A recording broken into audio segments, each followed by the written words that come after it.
Hi, everyone. Welcome back. My name is Tatiana, and I'm a licensed master social worker. We are going to continue the conversation regarding relationships, primarily with ourselves and how it impacts others. So let's get into it. Today, I want to really talk about the woman that many of us will recognize because you may be her, you may know her, and you may have even watched her quietly keep things together. It probably sounds familiar already. I know it does for me. This is the woman who appears to be functioning on the outside, but is screaming on the inside. People see her as someone that is steady, someone who's capable, and someone that usually knows what to do when situations become complicated. She is that woman that if she doesn't know something right away, she will gracefully find the answer or whatever the solution may be. She gathers information, she adjusts, and she moves forward. So from the outside, she looked like she really got it going on and she has it all together. Inside, however, there could be a completely different experience happening for her. This woman may be someone who often lives with a quiet tension in her mind, someone who often replays conversations that she's had earlier in the day, maybe earlier in the week, or even a month ago. She analyzes her decisions and she questions whether she handled something correctly. Even when she gives it her best effort, there can still be a lingering thought that what she offered may not have been enough, or who she is may not be enough. So let's go ahead and go there. So, this woman is not always the most visible person in the room. Some of you may have immediately thought about a woman who has super high energy, someone that may be considered very high functioning, someone who is highly sought out. And yes, this may be true, but also keep in mind, this may also be the woman who holds things in place, but is also someone who we may consider someone that falls into the middle of the category. Yes, she holds things in place. She contributes. She shows up for work. She shows up for her family. And she also maintains responsibilities that keeps life moving forward. She is often the one who fills the gaps that others may not notice. If something is overlooked, she's typically the one that handles it. If someone becomes overwhelmed, she is the one that makes the shift to make room for that person. And when tension tends to come to the surface in relationships, she is someone who has the tools and the skills to stabilize that situation. This may be you. This has sometimes been myself as well. So let's continue to go through this conversation together. So over time, these behaviors, this way of functioning becomes familiar, not because she is someone that has set out to intentionally take on responsibility for everything, but because she has noticed and has come to the conclusion that things seem to function better when she steps in. And as you all probably know, and have even told yourself, if I don't do it, who's going to do it? And sometimes you may even say, it's better if I do it myself because I know how to get it done and I know that I can get it done in the time that it needs to get done. And so a lot of women have learned, and let me just say some women have learned this pattern early. So let's say in some homes growing up, there may have been some inconsistencies when it comes to stability. And some of the adults in the home may have been dealing with stress, various conflicts, and maybe unresolved struggles of their own. So children who were growing up in that household, let's say this woman when she was a child, in that environment, she may have become very aware, highly aware of what was happening around her. And let's say the children in the home, they notice the tone, they notice mood shifts, they notice the tension long before anyone sits them down to explain what's going on. They learn how to anticipate problems and soften the situations before they escalate. This is where this type of problem solving begins to happen. And what begins as adaptation can slowly conform into their identity. And this type of responsibility starts to become normal. And by the time, let's say, that girl becomes an adult, people recognize her as capable, that go-to girl. She is dependable. These are strengths of hers. But these strengths, when overused and when leaned on too much, can quietly turn over responsibility, and her taking on things when no one even asks her to take on the load.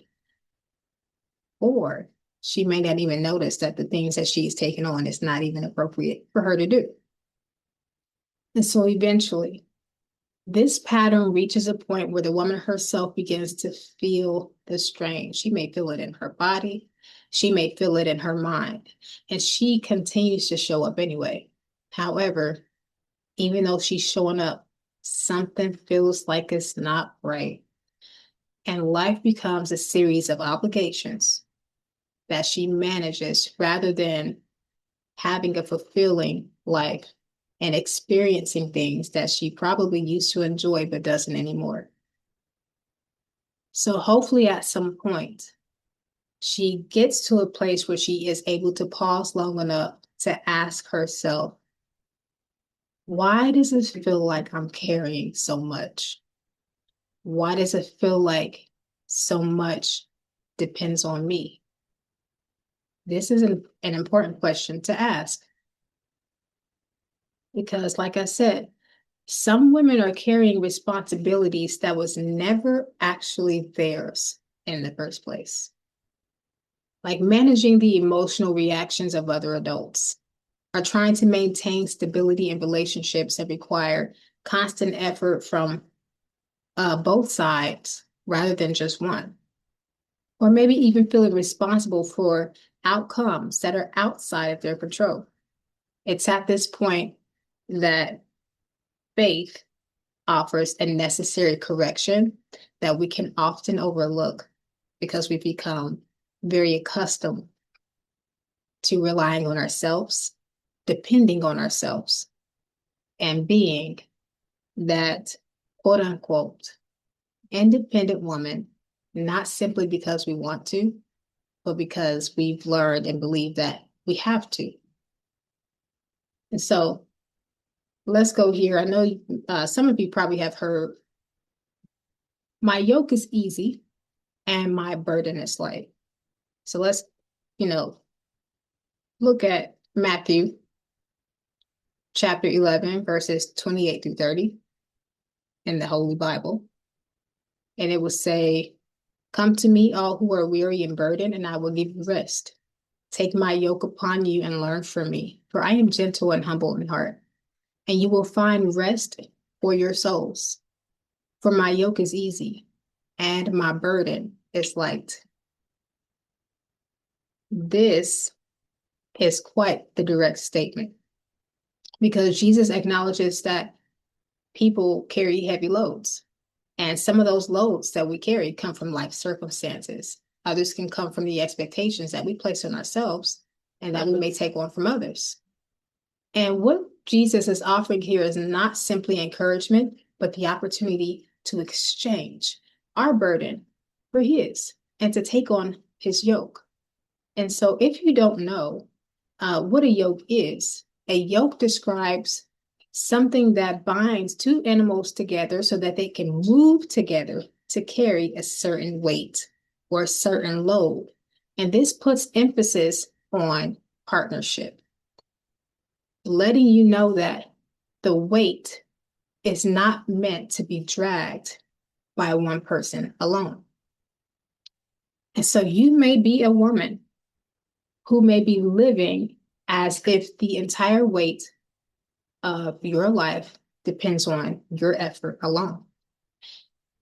And some women may move through work, family, family responsibilities, and relationships with the assumption that if they don't hold it all together, everything is going to collapse. And if you think about it, that is quite a lot for one person to be carrying, not just on their shoulders, but to be carrying in general. What about the weight and responsibilities that the other person is supposed to carry? Do you ever have time or find the time to try and distribute or allow someone else to do their portion? You don't have to do everything. And so this, if you can imagine, becomes exhausting. Faith introduces a different posture. It invites us as women to examine what it is that we're carrying and whether the weight actually belongs to us. Some responsibilities are appropriate in regards to the work that we do, stewardship and caring for others that are a part of our lives. And other burdens appear when a woman begins to absorb things that belong to someone else's growth. Sidebar, do you know that sometimes we try to step in and rescue and solve and fix for people? We may also be hindering the growth of that person by interfering with the process that they're supposed to go through. We don't need to try to save and rescue people. That's not our job. We also can interfere with other people's choices and may oftentimes forget that there are situations that at hand that only God can ultimately resolve. Carrying the things that does not belong to us can drain your peace, and releasing them requires humility. Why? Because it means admitting and accepting that something or an outcome is not controlled through your effort. And you get to entrust those things to the Lord. And so for some, this may sound completely weird. You may think that's not something I'm familiar with. That's a territory that I don't really want to go into. I don't really know how to do. Because you may have been the woman spending years maintaining stability through your actions, anticipating problems to occur, intervening quickly, and adjusting just to keep relationships and situations intact. Learning how to step back from what's not yours may feel very uncomfortable at first. But it's often the first moment a woman realizes how much she has been carrying. It's in the moment when you decide to step back and look around to see how much you have been carrying and dragging along throughout your days. How much longer will you be able to hold on to everything that you're holding on to? And how much of that actually belongs to you? And so when we go back to Jesus, when he talks about rest for the soul, he's describing much more than physical relief. He's describing alignment, a life where responsibility is shared with God instead of driven by constant internal pressure and external pressure. And this shift will allow women, allow you and I to breathe again, to lighten the load. And so if, you found yourself in this space, take some time to pause and consider what you may be carrying right now. Some of it may be appropriately yours, and some of it may have been accepted over time without question. Jesus gave us the invitation to bring the weight to him and to walk differently, not alone and not responsible for every outcome and not defined by how much you hold it all together, but to take on a different level of lightness and to find our identity in him and not carry more than we're supposed to. Walking with him changes the way we carry life or how life is carried. And so for a lot of women, this exchange is really the beginning of real freedom and no longer pretend.